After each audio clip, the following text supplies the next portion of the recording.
Bonjour, cette courte vidéo vraiment pour donner les informations sur ce qui va se passer dans les 3 à 6 mois qui vont venir. Ça fait 20 ans que j'avais déjà expliqué qu'il y aurait cette pandémie, l'effondrement économique, etc.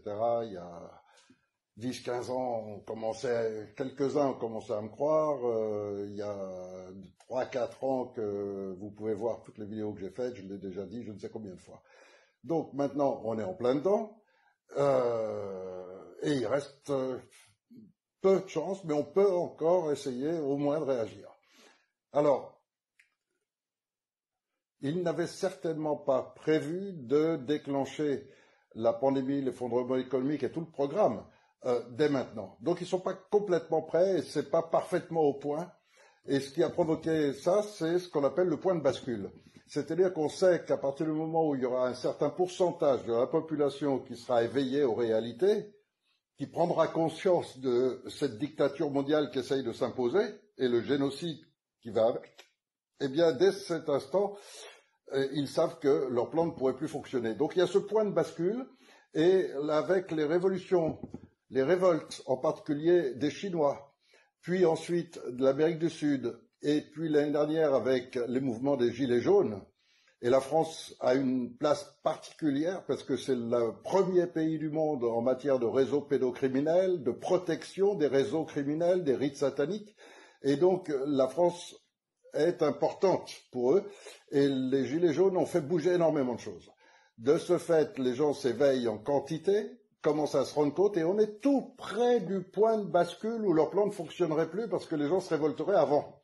Et donc c'est pour ça que je crois qu'ils ont déclenché l'épidémie plus tôt qu'ils ne l'avaient prévu. Et deux informations qui vont servir aussi au propos d'après. D'une part, les principaux responsables de la Maison-Blanche et Bill Gates ont fait un accord sur l'OMS pour que ce soit désormais Bill Gates qui contrôle l'OMS, qui va permettre d'utiliser les lois de l'OMS pour imposer aux nations la vaccination forcée, mais pas seulement. Et il a clairement annoncé d'ailleurs que le confinement n'aurait jamais de fin, tant que les 7 milliards d'habitants de la planète n'auront pas été vaccinés. Bon, avec ça, si vous n'avez pas compris. Donc ça, c'est une annonce qui a été faite, qui est publique et officielle, donc vous pouvez aller le vérifier. Vous avez une autre annonce qui sert aussi d'information de base, c'est celle du professeur Montagnier qui établit avec certitude le fait que le virus qu'on appelle coronavirus ou Covid-19 est en réalité totalement bénin, il n'y a rien, ce qui fait que ça réagira à 100% à tous les tests. C'est le rhume, etc. Mais dedans, il y a des éléments du sida qui vont se déclencher après. Ce qui veut dire que les gens ont l'impression d'être guéris, ils ont attrapé un rhume et puis c'est passé tout seul comme d'habitude, à part quelques vieux qu'on aide à mourir plus vite pour mettre l'étiquette, mais en dehors de ça. Donc il faut s'attendre à une épidémie beaucoup plus grave qui va se déclencher après, sous l'effet soit de la 5G, soit de nouvelles diffusions de ce virus. Alors, à cet effet, ils viennent de passer des lois qui sont là depuis quelques jours maintenant en vigueur dans toute l'Europe, à savoir que maintenant ils autorisent alors le concept il est super, ils autorisent les avions, les hélicoptères et les drones à faire des passages pour répandre des produits chimiques dans l'atmosphère pour tuer les virus qu'il y a dans l'air. C'est complètement se foutre de la gueule du monde. Mais n'empêche que les plus crédules y croiront et penseront que c'est pour leur bien. Bien sûr, c'est toujours fait comme ça. En réalité, donc, ce sera pour répandre le virus. Alors, les lois sont passées. Là, j'ai mis sur nos articles des modèles de déclaration au journal officiel. Et donc, voilà ce qui va se passer là tout prochainement. Dans un premier temps, Macron va annoncer un déconfinement limité, c'est-à-dire donc en empêchant surtout que les gens se réunissent pour pas qu'ils parlent entre eux, en empêchant la convivialité. Donc il ne va pas faire rouvrir tous les bars, restaurants et tout ça, tous les lieux publics comme ça où on se retrouve facilement, et mettre en place des lois pour empêcher les réunions de personnes. Donc ça, c'est la première étape. La deuxième étape, ça va être une reprise de la maladie, bien sûr, et donc avec cette reprise, justifier la vaccination forcée, qui est prévu de se faire avec les militaires. C'est pour ça qu'il y en a 40 000 qui sont arrivés des États-Unis, qui sont maintenant en Europe, en plus en renfort avec toutes les armées nationales.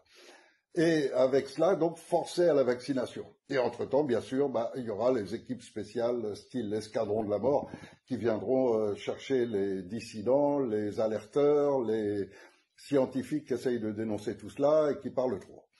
Donc là, on rentre dans la dictature absolue, on rentre dans le génocide mondial, qui était prévu depuis très longtemps, mais cette fois-ci, ça y est, on est en plein dedans. Et donc, il faut absolument maintenant, et c'est une dernière chance, nous unir tous, mais vraiment tous, pour affronter cette situation. Pour cela, il faut que sur tout le territoire de France, il y ait des millions de gens réunis chacun en groupes, petits groupes de 10, 15, 20, 30 personnes, de petites cellules par département, etc., pour que le jour donné, tout le monde se lève en même temps. Et là, il y aura une grosse partie de la police, de la gendarmerie et pas mal aussi de l'armée qui viendront appuyer le peuple, mais à condition que ce peuple se montre massivement. Alors pourquoi ce Conseil de transition est la seule formule qui peut aujourd'hui encore sauver la situation? Tout simplement parce que c'est la seule formule qui, dès le départ, a été conçue pour cette situation. Je n'ai jamais fait de politique de ma vie, ça ne m'a jamais intéressé, mais le jour où j'ai découvert tout ça, il y a très longtemps, j'ai commencé à chercher des solutions, et des solutions valides, applicables dans un pays et dans tous les pays. Et c'est comme ça qu'on est arrivé récemment au concept nouveau, complètement nouveau, de démocratie absolue, par une Cour suprême du peuple. Donc, tous ces concepts sont prêts, ils peuvent se mettre en route demain, il y a toutes les équipes, il y a tout le monde, il y a absolument tout. Et il est bien évident que tous ces mouvements et tout qui se sont créés récemment, là, dans les 5 dernières années, qui commencent à découvrir tout cela qu'on avait découvert, nous, il y a 20 ans, forcément, il va leur falloir encore des années avant d'aboutir au même résultat, à condition qu'ils aient des bons penseurs et qu'ils arrivent au même résultat et conçoivent l'équivalent de ce conseil de transition. Mais ça ne sert à rien, il est déjà là, il existe déjà et il appartient à tout le monde. Donc, aujourd'hui, on a l'outil pour nous sauver. Alors maintenant, il faut le saisir. Ça s'appelle conseilnational.tv. Dès que vous vous inscrivez, vous participez à connaître tous ceux qui sont près de chez vous et qui vont représenter ce groupe global de votre secteur, comme il y aura celui du secteur d'à côté, et ainsi de suite, et dans toute la France. Donc, si vous voulez sauver vos enfants, si vous voulez sauver votre vie, si vous voulez revenir à la normale, il n'y a pas d'autre choix que de rétablir un état de droit. Et le seul moyen aujourd'hui, c'est le Conseil national de transition.